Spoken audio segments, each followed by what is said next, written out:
There are certain aspects of the security protocol that the administration of the University of Guyana wants to change, but it will require a large amount of funds to make it a reality.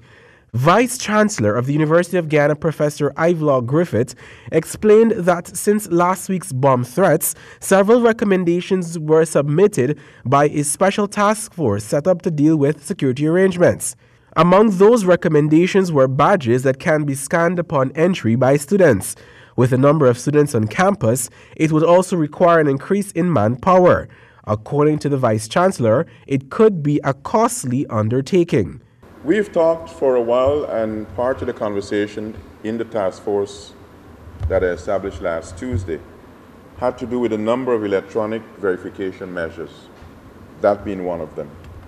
But I don't anticipate that in the immediate term we'll be able to do that. Part of the connection to what you said is a connection also to buildings, specific buildings. This campus has 51 different buildings.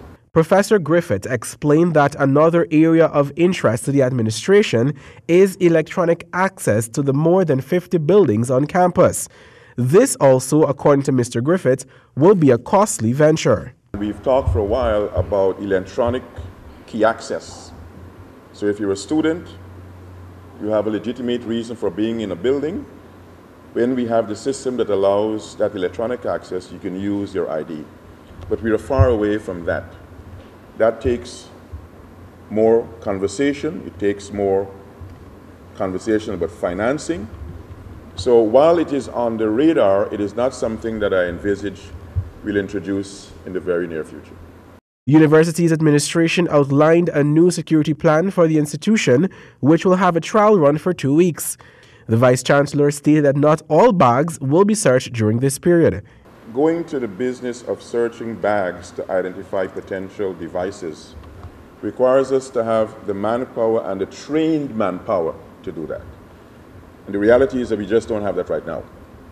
So we'll have to do that in phases, and part of what that will require is having the people who are in the security establishment, and I'll say a little bit about the security establishment, they will have to be adequately trained. Javon Vickery, HGP Nightly News.